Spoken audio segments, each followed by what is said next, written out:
Salut à tous et à toutes et bienvenue dans ce 119e Débrief Week. Je sais pas si vous vous souvenez, mais moi si, on avait parlé il y a quelques semaines dans un Débrief Week des Daruma, c'est un peu des sortes de César du manga, donc des titres qui avaient remporté des récompenses par un jury professionnel, ça avait été organisé par la Japan Expo, et il s'avère que Manga Sanctuary ont fait pareil de leur côté ces dernières semaines. Je sais pas en fait si tous les titres ont déjà eu leur récompense, je me suis pas renseigné dessus, et comme pour Daruma, je me suis dit que ça pouvait être sympa de découvrir tout ça ensemble. Sachant que là ce qui peut être sympa, c'est qu'il y a aussi eu le vote du public, donc ça fait un avis un petit peu plus représentatif, peut-être.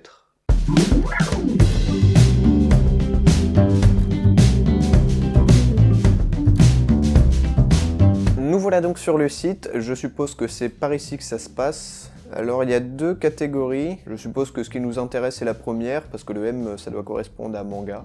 Ah, je crois que c'est un échec. Pour le moment, il n'y a pas de liste, alors... pourtant, j'avais vu des titres qui avaient été récompensés, donc peut-être que ça se passe dans les CS Awards. Bah non, ça c'est les comics.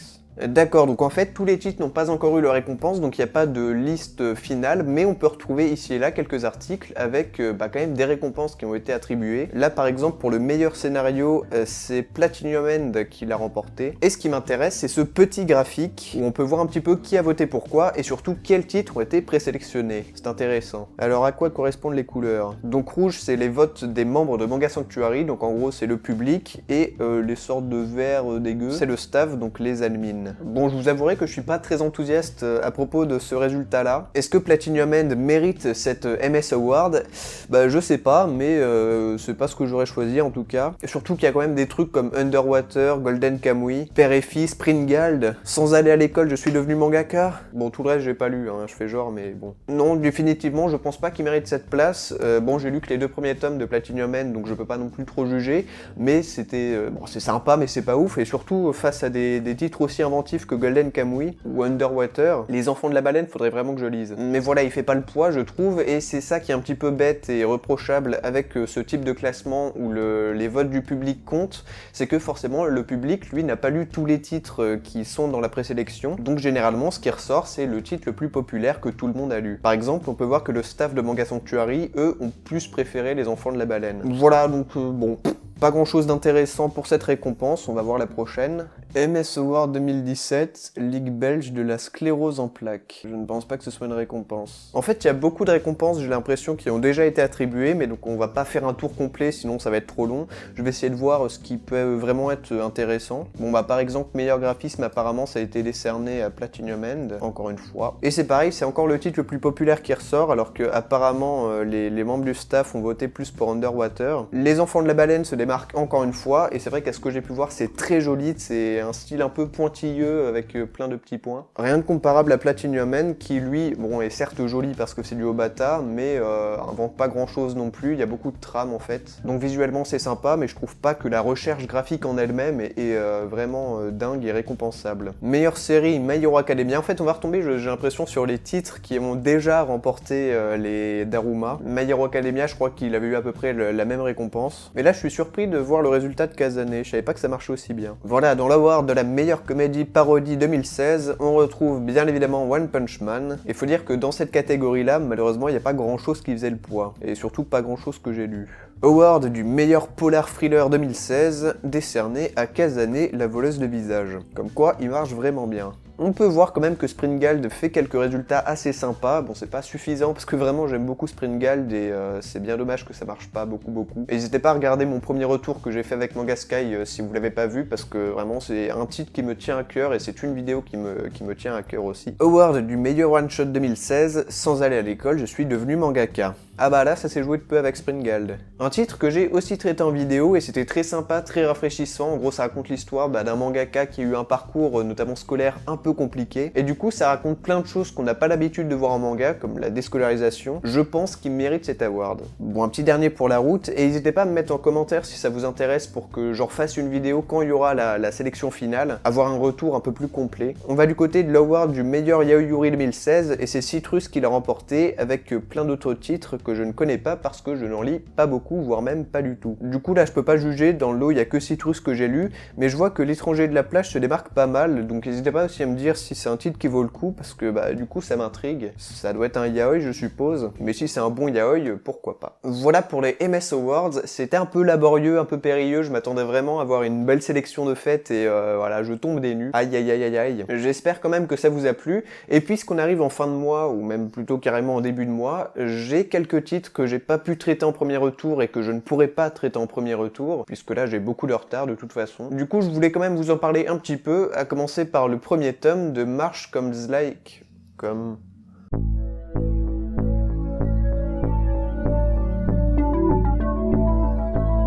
Du coup, je voulais quand même vous en parler un petit peu, et à commencer par le premier tome de March Comes in Like Lion, avec l'accent anglais toujours aussi merveilleux. Je me suis acheté les 2 premiers tomes, mais pour le moment j'ai lu que celui-là, et ça raconte donc l'histoire de Rei Kiriyama, qui est un lycéen qui habite seul dans un quartier populaire de Tokyo, et qui est un joueur de shogi. Shogi qui est une sorte de jeu de dames japonais, et de toute façon c'est pas si important de savoir ce qu'est le shogi, puisque bah d'une part c'est expliqué dans le manga, et c'est même pas ça qui prédomine en fait, c'est plus en toile de fond, et c'est le personnage de Rei qui est mis en avant, et surtout sa solitude et son contact avec les autres. En fait, c'est amusant parce que c'est très contrasté. Par exemple, au début, il y a des pages où c'est vraiment vide, il n'y a rien d'écrit, on le voit juste marcher et vivre son petit quotidien un peu morose. Donc il y a ce genre de pages très vides où il se passe pas grand chose, et à l'inverse, il y a des pages très remplies, très fournies, avec plein de trucs écrits de tous les côtés. Ça sort même carrément des bulles, il y a plein d'annotations, c'est un sacré bordel. Là, par exemple. Mais donc déjà, il y a ce petit contraste assez sympa, et qui illustre très bien le côté assez introverti du personnage. Il a beau se passer plein de choses autour de lui, il donnera toujours l'impression de plus subir que vraiment apprécier, même quand il joue au shogi. C'est vraiment un traitement de personnage assez particulier, et personnellement j'aime beaucoup, même si j'ai eu du mal à rentrer vraiment dans le manga, notamment à cause de ces pages très fournies où il y a plein d'annotations, ce genre de petites choses en dehors des cases. Et du coup, j'irai pas jusqu'à dire que ça casse le rythme, parce que au contraire ça participe à cette sorte d'euphorie ambiante, mais ça fait beaucoup de choses à lire pour mon petit cerveau, donc il a un peu galéré à suivre par moment. C'était quand même très sympa, et va falloir que je lise le tome 2 maintenant.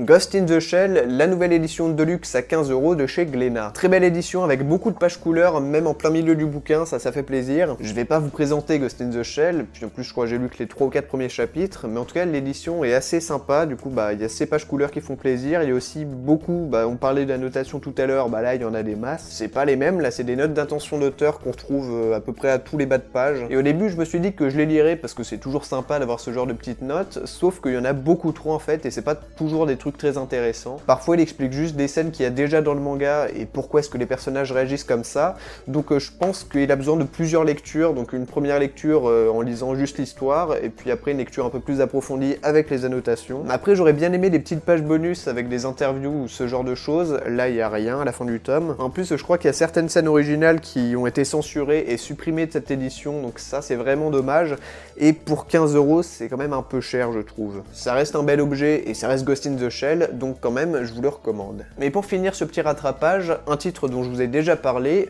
mais cette fois-ci c'est le tome 3, donc Les Fleurs du Mal. Ils m'ont été envoyés très gentiment par les éditions Kiyun sans que je leur demande quoi que ce soit, donc c'est vraiment très sympa à eux. S'il y a quelqu'un de l'équipe qui me regarde, bah un gros merci. Et c'est dans la lignée des 2 premiers, ça se lit très bien, ça s'enfonce toujours plus profondément dans le malsain, tout ce qu'on demande de Shuzo Oshimi. Bref, finalement j'ai pas grand chose à dire, si ce n'est que si vous avez déjà lu les 2 premiers tomes et que vous avez bien aimé, et ben je vous recommande ce 3e. Voilà. Et qui dit fin de mois dit aussi débrief de la chaîne, donc on va voir un petit peu les statistiques et tout ce qui s'est passé sur la chaîne ce dernier mois de mars. Bon, je crois qu'il n'y a pas eu grand chose, mais on va donc regarder ça.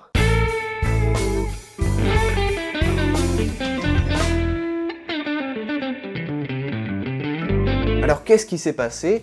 Eh ben pas grand chose, hein, littéralement pas grand chose. En fait je me suis beaucoup remis en question ce mois-ci, notamment en début de mois, et j'ai constaté que j'avais beaucoup de projets en cours et que j'arrivais pas à tout tenir, ce qui a fait que j'ai délaissé un projet par exemple dans lequel je m'étais un petit peu lancé à l'aveuglette mais qui aurait pu donner quelque chose de très sympa, et qui d'ailleurs va sans doute donner quelque chose de très sympa mais ce sera sans moi du coup. Bref, je me suis dit que j'avais beaucoup de choses à faire et ça m'a un petit peu bloqué, c'est pour ça qu'il n'y a pas eu beaucoup de vidéos en début de mois surtout, et du coup pour essayer de me débloquer, j'ai tenté de faire évoluer mes formats, donc de changer un petit peu la formule, notamment des premiers retours en achetant un costume d'infirmière très sexy, en louant un costume, puisque c'était dans un sex shop, donc ça m'a permis de m'amuser et surtout de me remettre sur les rails, donc c'est vraiment tout ce que j'attendais, et justement, dans les statistiques, j'ai envie de constater quelque chose. On va voir à quel point ce costume d'infirmière a attisé votre curiosité. Voilà, donc avec cette courbe, on va pouvoir voir à quel moment vous avez quitté la vidéo, mais surtout, quel passage vous a le plus marqué, vous avez remis en boucle ou vous êtes s'être arrêté dessus. On peut voir en fait qu'il n'y a pas vraiment de pic, si ce n'est peut-être celui-là. Et c'est même pas pour mon costume d'infirmière, je suppose que c'était pour lire le tweet de Komiku à propos de Dr Ashura.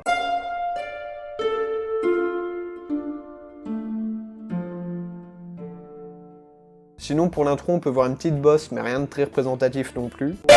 Bon finalement vous vous êtes pas arrêté pour regarder mon décolleté donc c'est plutôt rassurant d'une certaine manière. Et vous restez bien jusqu'au bout donc bah nickel, pas de surprise finalement mais bah c'est bien. Durant le mois, j'ai aussi fait une petite interview sur la chaîne de Boom Soon, je vais vous mettre le lien en description si ça vous intéresse. C'était essentiellement porté sur les mangas et l'animation, avec même un quiz d'opening où j'ai été très nul. Je pense qu'il y a de quoi vous désabonner de cette chaîne. Donc n'hésitez pas à regarder, ou plutôt écouter parce que c'est juste de l'audio. Ça dure 30 minutes et en tout cas c'était très sympa à faire, donc un gros merci à toi Boom Soon si tu me regardes. Pour ce mois d'avril, bon bah du coup j'ai plein de choses encore à vous montrer et j'espère pouvoir en poster un maximum. Normalement vous avez déjà vu mon premier top 5 sur les mangas français qui est sorti hier, enfin, là il n'est pas encore sorti à l'heure où je vous parle. J'espère que ça vous a plu, j'en ai encore quelques-uns en stock. Et donc voilà, ça va être la même résolution qu'à chaque fin de mois, je vais essayer d'être plus productif. Eh bien écoutez, j'espère que ce Debrief Week vous aura plu, on se retrouve donc bientôt pour plein de trucs. En tout cas, portez-vous bien parce que c'est le plus important, et à la prochaine, ciao.